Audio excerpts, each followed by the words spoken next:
Good morning everyone. So gaya po ng sinabi ko sa inyo,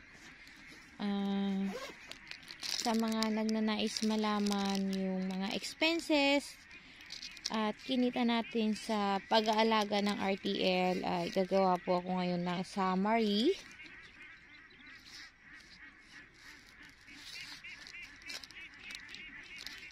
ng ating ginastos. Expenses muna bago kita, syempre.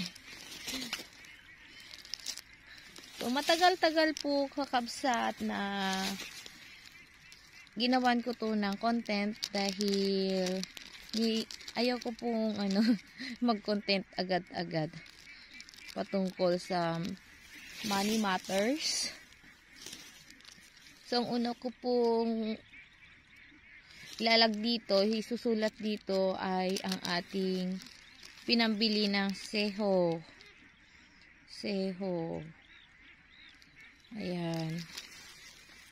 Seho. Ang natin doon ay 3,500 na babae. Times po natin sa 45 pesos plus additional po kami ng barako, additional na barako 500 heads times 5. So ayan. So mamaya na po natin ito total plus yung feeding po natin sa housing feeds na ginamit. Lista ko na lang muna. So, balikan ko kayo guys. Ayan, hindi ko natapos gumawa ng content kaninang umaga patungkol po dun sa expenses natin. Ngayon po ay to be continue na po para matapos na po tayo sa pinakaabang-abangan po ninyong malaman patungkol po sa pag-alaga natin ng RTL nung mga nakaraang buwan. So, basahin ko na lang. So, ang mga nakaraang expenses po natin, ang una po nating expenses ay seho po. Yung pinambili po natin ng seho na 3,500 times 45 pesos po ang isa ay 157,500. Plus, nag-additional po tayo ng sisiw na barako, 500 heads at 5 pesos po ang isa, total of 2,500 pesos. At yung naipakain po nating feeds dito sa alaga nating itik ay umabot po ng 57 sacks hanggang po sa naipakain po natin sa labas nung paglabas po nila sa housing dahil dumamit pa rin po tayo ng feeds nung nasa pastulan po tayo dahil kinapos po yung pastulan at nagpakain pa rin po kami ng feeds dun sa bukid. So, umabot po siya ng total amount of 85,500 at yung medication na ibinigay natin, vitamins, yung mga distros, ano pa ba yung mga ginamit natin? Provistrip, gumamit kami ng Fromoxil, pinambili natin ng molasses. So, estimated amount ko na po doon ay 5,000 pesos dahil mahal po yung Primoxil na pinainom natin sa ating mga alagang itik. Yung Primoxil po kakapsat is paracetamol po yun. Pag may sipon, may halak, yun, naglupad, hindi makalakad, yun po yun. Ang tracking po natin is 14,000 from Lapas, Sumigan, Pangasinan to Nueva Ecija, Umingan to San Quintin. Yun po yung naging expenses natin, 14,000 pesos po. Andun na po yun lahat-lahat. At yung pinaka barangay donation po natin sa lahat po ng barangay na pinastulan po natin ay umabot po siya ng 46,000 plus salary ng manpower.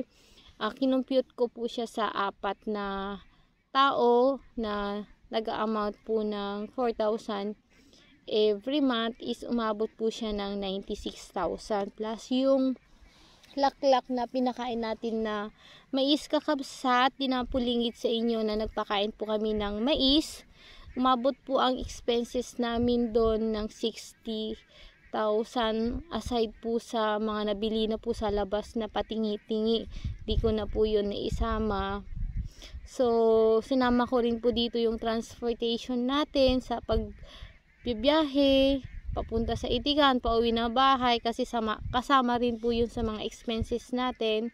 Additional 5,000 pesos. So, overall na naging expenses po natin ay 471,500. Ayan. So, ito po yung overall na expenses po natin. Kakabsat. So, malaki po kung susumain, pero hindi natin nararamdaman na ganito umabot yung mga naging gastusin natin doon sa RTL na inalagaan po natin. So, kung tatanungin naman po ninyo kung magkano naman po natin nabenta yung RTL natin, nabenta po namin siya ng 300 per head dahil dumaan po ito sa middleman. So, ibig sabihin nun, hindi po tayo nakahanap ng direct na bibili sa atin para mas matasan na ng kaunti. Kasi yung mapupunta sa middleman, pwede na nating paghatian kung nakahanap tayo ng direct. Nung bibili, tsaka nung tayo, gigitna, sana. Pero wala po kaming nahanap na direct buyer.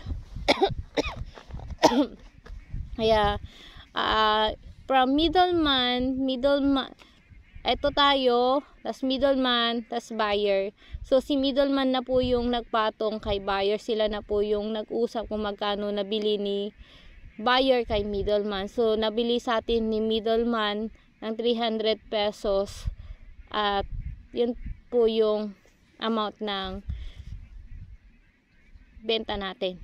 So, yung pinaka-total sales natin sa ating RTL na nabenta, all hits po na nabenta natin sa ating RTL ay 2,300. Aside po sa barako na na-dispose po natin sa labas, yung nasa vlog nga din po natin.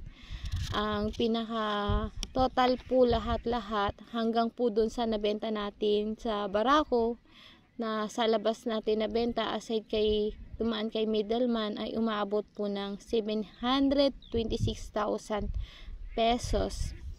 Less po yung 471,500. So, yung lumalabas po na income nung alaga natin ay 254,500. So, ganito po kumikita yung pag-aalaga ng RTL. Ang labanan po sa pag-aalaga po ng RTL kakabsat ay padamihan ng ulo na mabubuhay sa babae, kasi doon po nakasalala yung income at kita sa pag-alaga po ng seho.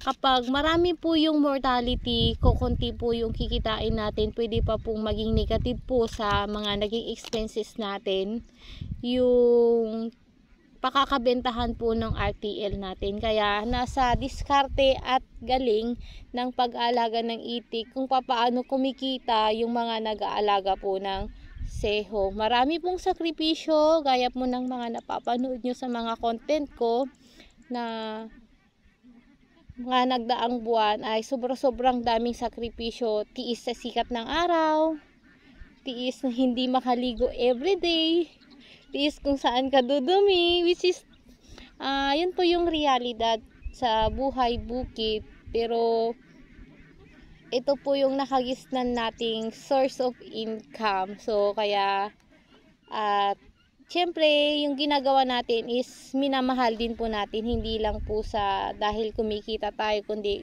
gusto rin natin at masaya rin po tayo. Kaya nga sa papasok sa ganitong business, kailangan yakapin mo at mahalin mo yung ginagawa mo, kasi mabilis kang maiinip at magsasawa kapag hindi mo niyayakap yung gusto mong business. Ayun. So, ayun kakabsat, finally na-update ko na po kayo at nawa patuloy nyo pa rin po akong subaybayan sa mga vlog ko at karagdamang kaalaman na maaari po nating maibahagi dito sa ating channel. So, bye! See you on my next vlog.